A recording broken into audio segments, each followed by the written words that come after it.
సింహాన ప్రభానంద గారు, మీరు ఈ బళ్ళారి క్షేత్రమునకు వచ్చారు ఏ ఉద్దేశంతో? జై శ్రీమన్నారాయణ. ఓం నమో వెంకటేశాయ. స్వామివారి ఆదేశానుసారంగా శ్రీ గోవింద దీక్ష సంకల్పంతో ప్రతి ప్రాంతానికి వెళుతూ దీక్ష ప్రాబల్యానికి, దీక్ష ఒక పవిత్రత, దీక్ష ఒక ఫలాన్ని భక్తులందరికీ తెలియచేయాలని సత్సంకల్పంతో ఈ ప్రాంతాలన్నీ కూడా పర్యటించడం జరుగుతుంది. ఆ సందర్భంలో బళ్ళారిలో ఉన్న భక్త మహాశయులు, తిరుమల పాదయాత్ర చేస్తున్న మహాభక్తులు ఈనాటి అనగా జూలై 13వ తారీఖు 2024 తేదీన బళ్ళారిలో గోవింద దీక్ష గోష్ఠి కార్యక్రమాన్ని ఏర్పాటు చేయడం జరిగింది. మీరు అనంత గోవిందదాస ట్రస్ట్ అంటున్నారు, గోవిందపీఠం అంటున్నారు, దీనికి మధ్యలో ఏమిటి వ్యత్యాసం? అనంత గోవిందాస ట్రస్టు స్వామివారి సేవా కార్యక్రమాల్లో నిమగ్నమై గత 7 సంవత్సరాలుగా దీక్షా కార్యక్రమాలు నిరంతరంగా జరగడానికి ఒక కార్యక్రమాన్ని రూపొందించి ఆ కార్యక్రమాన్ని నిర్విఘ్నంగా చేయడం జరుగుతుంది. గోవింద దీక్ష పీఠం అన్నది ఈ చిరస్థాయిగా గోవింద దీక్ష ప్రాబల్యాన్ని ప్రతి భక్తుడికి అందేలాగా తెలియచేయడం కోసం తిరుపతిలో ఈ యొక్క గోవింద దీక్షా పీఠాన్ని ఏర్పాటు చేయడానికి స్వామివారి యొక్క అనుగ్రహం ఆదేశంతో మీరు వివిధ ప్రాంతాల్లో తిరుగుతున్నారు. భాషా సమస్య ఏమైనా ఎదురైనదా? దేవుడికి భక్తికి భాష విభేదాలు, భాష ఒక తారతమ్యాలు ఏమీ ఉండవు. మనం ఇక్కడ ముఖ్యంగా బళ్ళారికి రావడానికి ముఖ్య కారకులు ఎవరు? బళ్ళారిలో ఉన్న భక్త మహాశయులు, శ్రీ వెంకటేశ్వర మహాభక్త శైలు, తిరుమల పాదయాత్ర చేస్తున్న మహా బృందం వాళ్ళు, నాగరాజు వారి తదితర మిత్ర బృందం కూడా ఈ కార్యక్రమాన్ని స్వామివారి సేవక భావించి ఇక్కడ కార్యక్రమం రూపొందించడం జరిగింది. రామేశ్వర నగర్లో ఉన్న శ్రీ భూ సమేత వెంకటేశ్వర స్వామివారి దేవాలయంలో ఈ కార్యక్రమాన్ని నిర్విఘ్నంగా ఈరోజు మీ అనంత గోవిందదాస ట్రస్ట్ ద్వారా ఏ సేవలు చేయగలుగుతున్నారు? అనంత గోవిందదాస ట్రస్ట్ ద్వారా భగవంతుడి సేవా కార్యక్రమాలే కాకుండా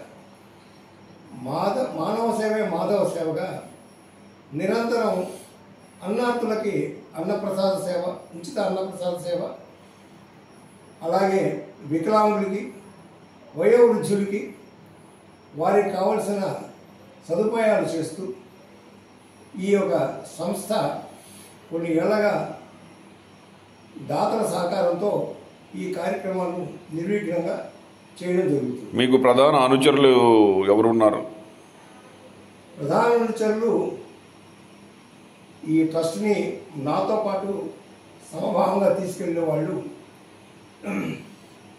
మా ట్రస్టీలో ఉన్న జాడ పెంటయ్య, ఉండగాని వెంకన్న, ఉండి శ్రీనివాస్ గారు, అలాగే తదితరులు ఎంతోమంది ఈ సేవా కార్యక్రమంలో ముందుకు నడుస్తున్నారు నాతో పాటుగా.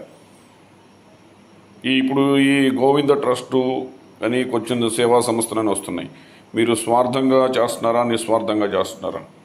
భగవంతుని సేవ ఏదైనా సరే నిస్వార్థంగానే జరుగుతుంది. దీనిలో ఈ సేవలు ఎన్ని సంవత్సరాల నుంచి ఉన్నారు మీరు? స్వామివారి దీక్షా కార్యక్రమంలో 25 ఏళ్ళుగా ఉన్నాం. స్వామివారి యొక్క ఆశీస్సులతో నిరంతర దీక్ష చేయడానికి సంకల్పంతో మీరు గత 5 సంవత్సరాల నుంచి ఈ దీక్షలో ఉన్నారని మేము విన్నాం. మీరు ఎలా ఉండగలుగుతున్నారు?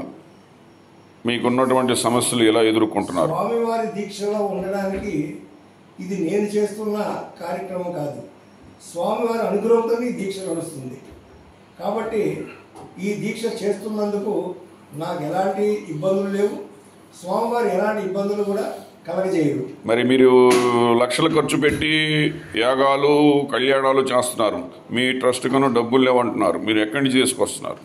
ఇవన్నీ కూడా భక్త మహాశ్రయులు ఇస్తున్న ఒక సహకారంతోనే జరుగుతున్నాయి.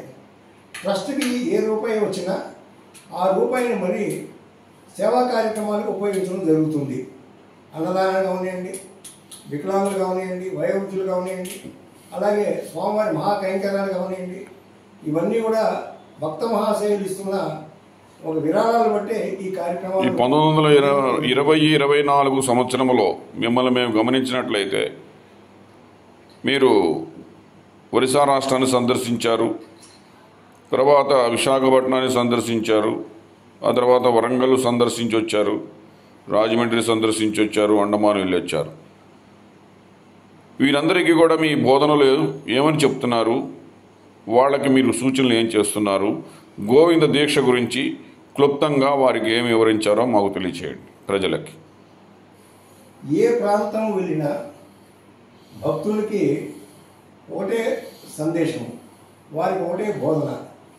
నిరంతరము శ్రీ వెంకటేశ్వర స్వామివారి శరణాగతి కిందగా గోవింద దీక్ష సంకల్పంతో వాళ్ళ ఒక తరం, రాబోయే తరం కూడా సుఖశాంతంతో ఉండాలని ఈ దీక్షని వారికి బోధించడం జరుగుతుంది.